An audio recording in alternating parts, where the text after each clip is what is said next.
bom dia, boa tarde, boa noite. Meu nome é Priscila Judice Lemes, eu sou advogada aqui no Mato Grosso do Sul e dando continuidade à nossa série de vídeos que nós estamos fazendo para os leigos, para aqueles que têm interesse em compreender um pouquinho mais sobre o direito, mas não têm condição financeira, não têm um acesso mais efetivo. Hoje nós vamos falar um pouquinho sobre a Lei Maria da Penha. Essa lei, o vídeo nós vamos dividir em dois, porque ele é muito extenso e eu não quero deixar nada, nenhuma dúvida. E vamos começar primeiro traçando uma linha do tempo, né? A Lei Maria da Penha, ela foi criada, ela foi sancionada pelo presidente Lula no ano de 2006. A lei, ela é de número 11.340 e ela foi criada por causa da quantidade de violência doméstica que nós temos no nosso país e por conta de uma senhora que até ela ganhou o nome da lei por conta do que ela sofreu de violência e a luta que ela travou, inclusive nos organismos internacionais, buscando a punição do seu agressor. O seu esposo deu um tiro nas costas dela enquanto ela dormia, o que deixou ela paraplégica. Ela hoje anda numa cadeira de rodas e ele foi condenado a 15 anos de prisão depois de 9 anos do ocorrido. E mesmo assim ele demorou para sofrer essa punição por conta de recursos, por conta da ineficiência do judiciário brasileiro.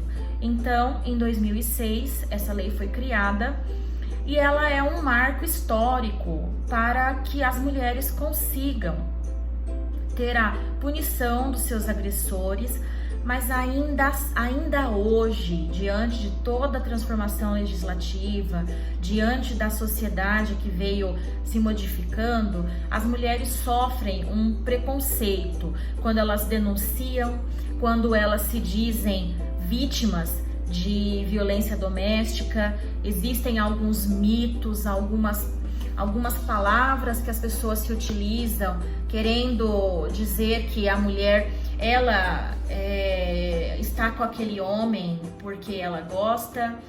Algumas coisas que fazem com que, ao invés de vítima, a mulher acabe se tornando uma agressora, né? Nós já vimos muitas mulheres famosas que denunciam as agressões porque elas criam coragem, elas enfrentam toda a discriminação que ainda hoje existem e elas acabam fazendo as denúncias. Então, nós mulheres temos por obrigação ensinar a identificar os casos de violência doméstica, porque eles não se tratam apenas e tão somente de violência física. A violência física é a mais fácil da gente descobrir, da gente observar. Os outros tipos de violência, como a violência moral, a psicológica, a patrimonial, elas são mais difíceis, mas nós vamos tratar sobre isso também. Então, nós traçamos agora um parâmetro histórico e nós vamos falar agora sobre a lei, né, mais propriamente dita, e quais são os procedimentos. Agora nós vamos falar sobre a lei e no próximo vídeo nós vamos falar sobre os procedimentos que as mulheres devem adotar quando se virem vítimas de violência doméstica, tá bom? Então vamos lá. Estou com a lei aberta aqui e essa lei, como eu disse para vocês, qual que é o objetivo dela? Coibir e prevenir a violência doméstica e familiar contra a mulher. Então, a gente ouve às vezes muitas piadinhas. A Lei Maria da Penha é para a mulher e a Lei João da Penha é para o homem. Bom, não existe a Lei João da Penha, mas a Lei Maria da Penha, ela é para as mulheres e para aquelas pessoas que se sentem com o gênero feminino. Então, trans, né? Os homossexuais que se identificam como mulheres, né? Aquelas pessoas que fazem a mudança de sexo e trocam seus documentos e se identificam como gênero feminino. Essa lei é para coibir a violência contra essas pessoas, contra as mulheres. Então, ela diz, né, que pode ser criado e deve ser criado juizados de violência doméstica e familiar.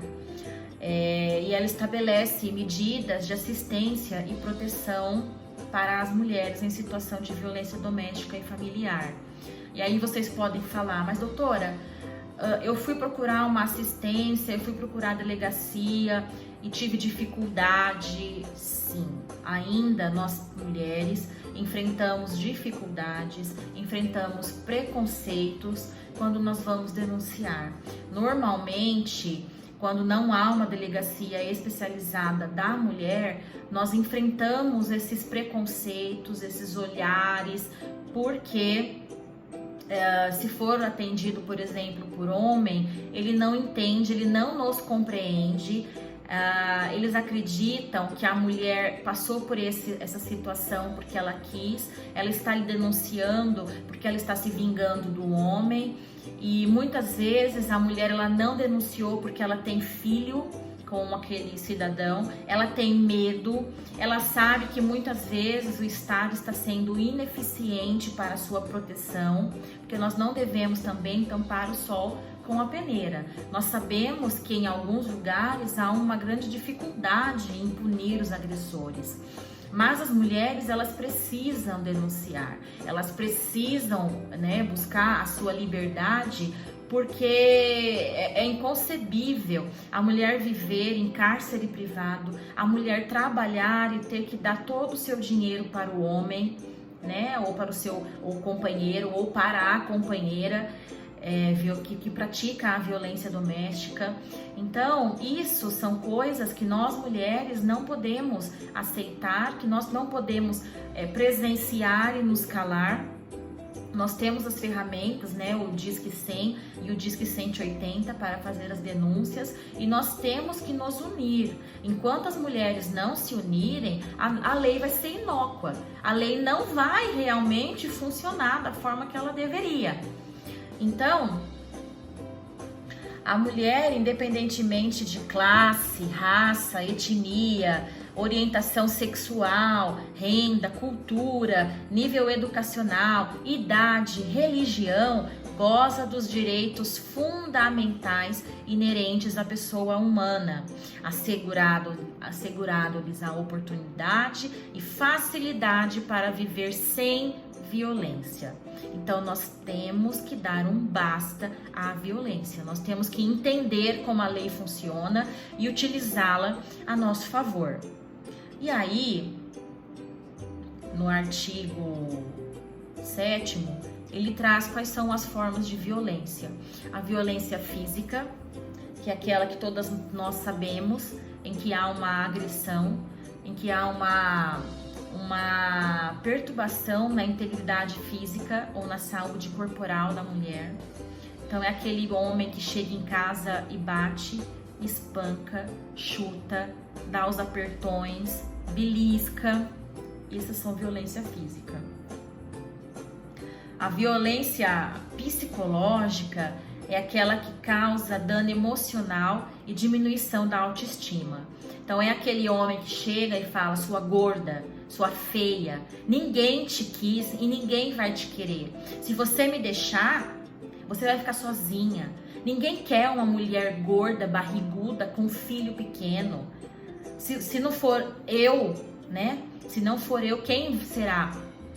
Essa é violência psicológica, que humilha, manipula, isola. Então o homem não permite que a mulher saia, né, para visitar suas amigas.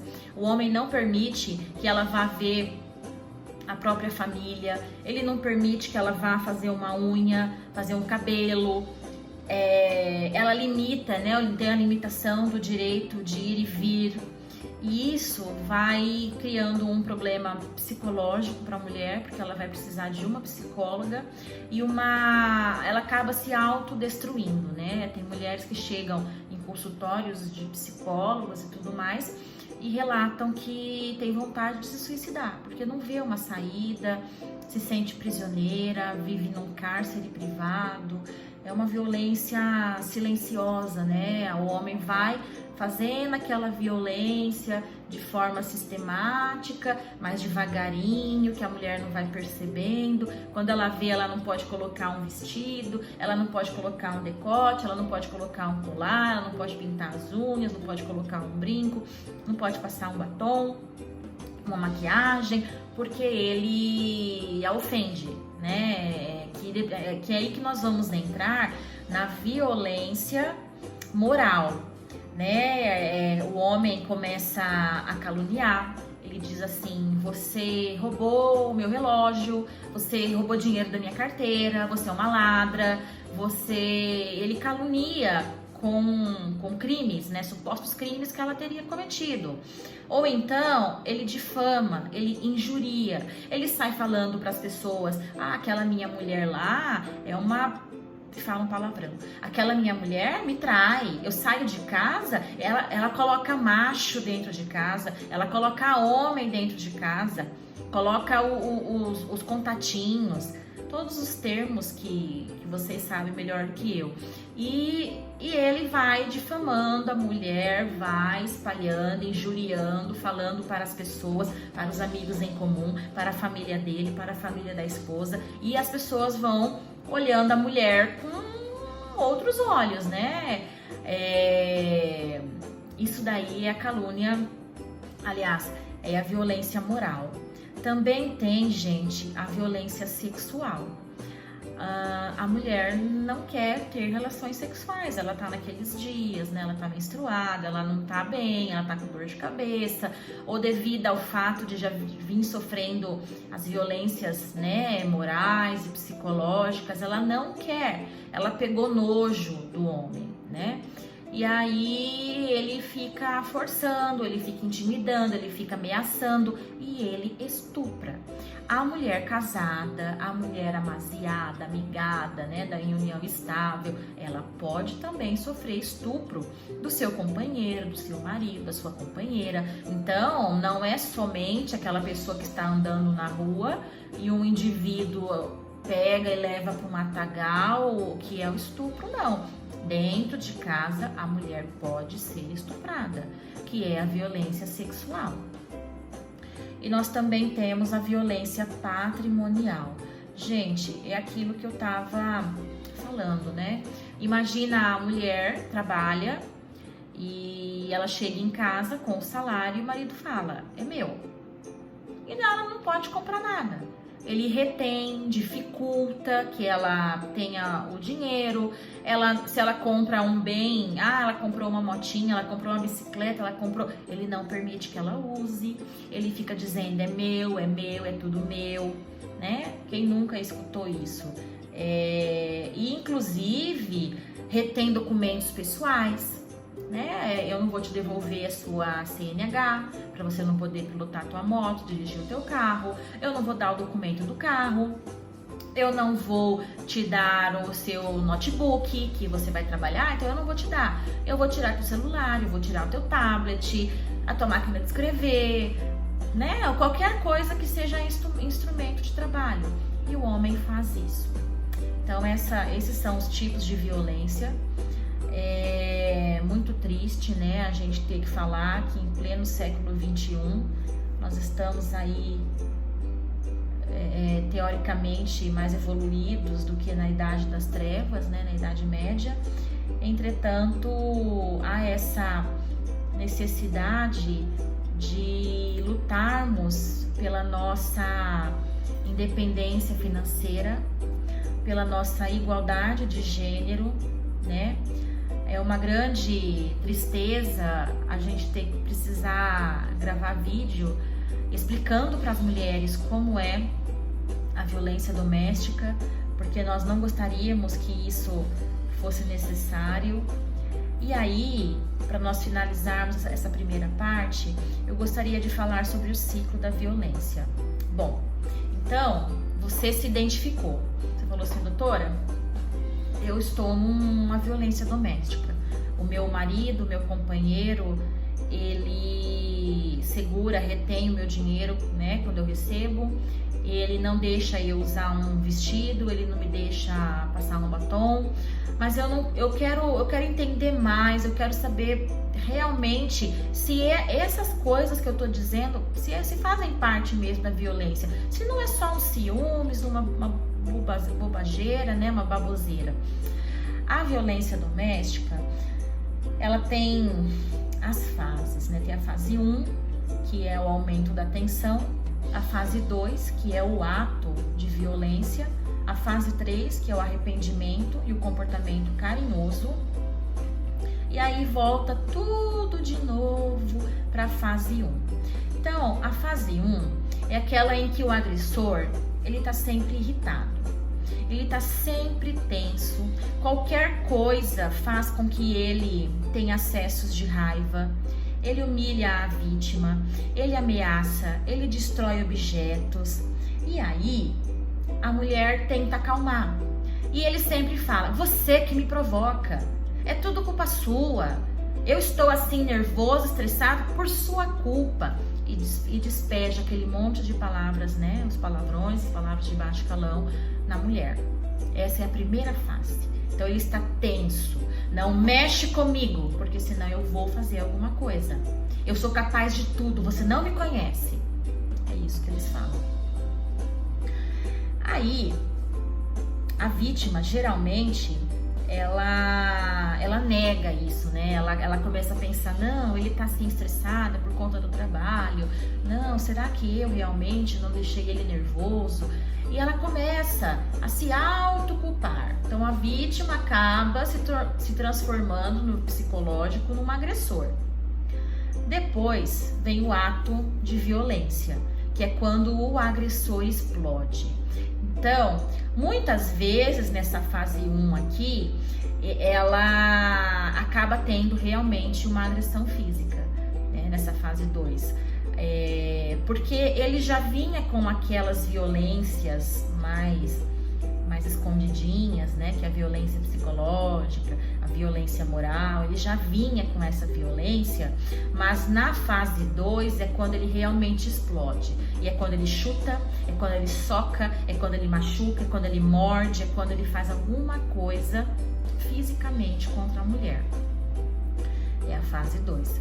E a mulher, ela pode tomar suas atitudes nesse caso, né? Pedir separação, ajuda de parentes e amigos, denunciar.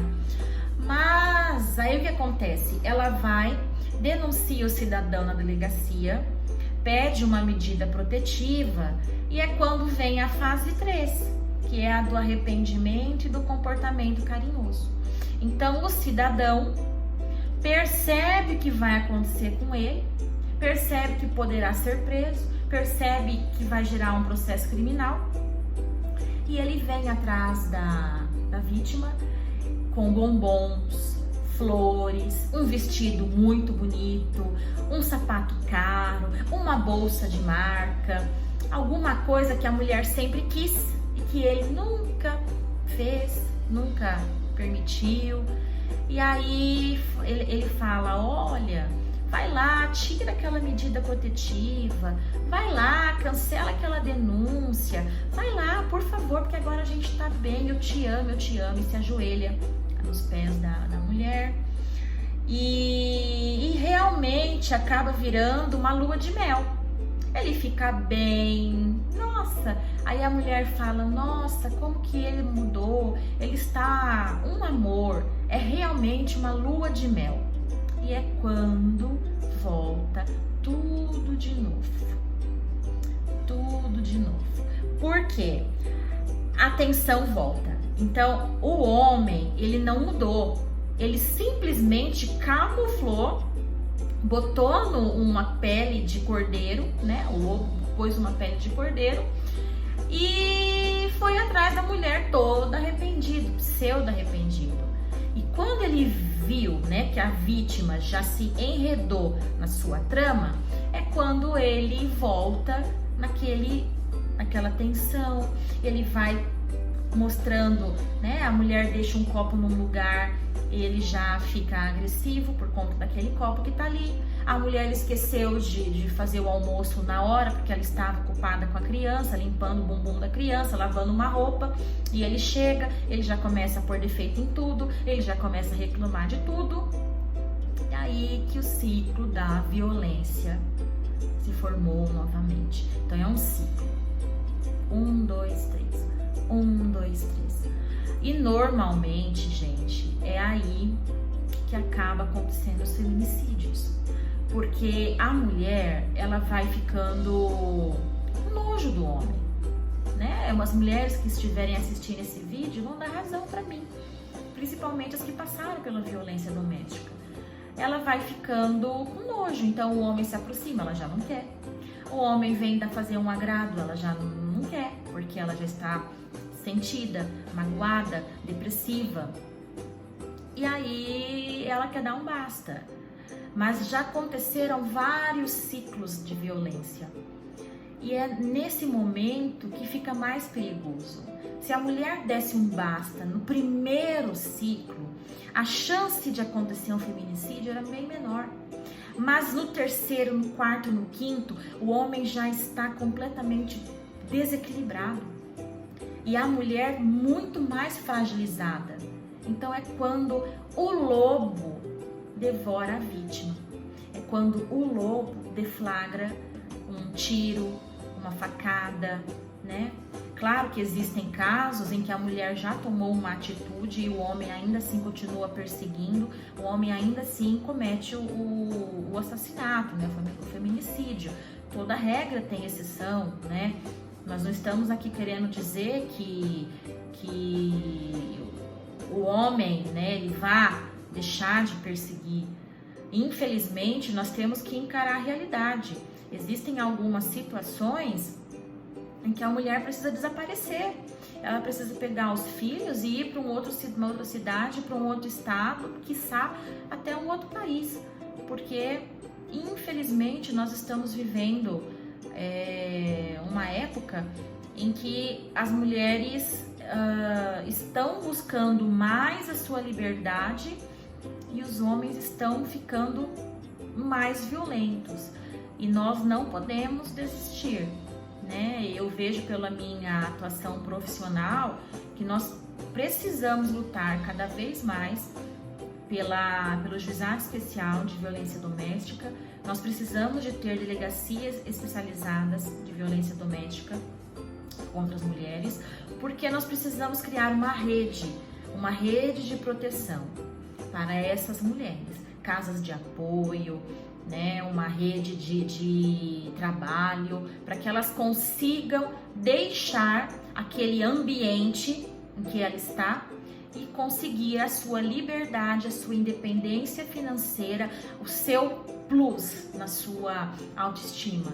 Isso a mulher precisa e é o nosso dever estimular isso e cobrar da mesma forma que a Maria da Penha fez, porque é graças a ela que nós temos a lei. Não sei se nós teríamos essa lei se ela não tivesse batalhado tanto, se ela não tivesse ido para os organismos internacionais e não tivesse exigido, né, o seu direito e o direito de todas nós. Bom, essa é uma visão geral, um panorama, né? Nós falamos um pouquinho sobre o início da lei, como que ela foi criada, e nós falamos sobre os tipos de violência e sobre o ciclo da violência doméstica. Próximo vídeo, nós vamos falar sobre outros assuntos relacionados à Lei Maria da Penha.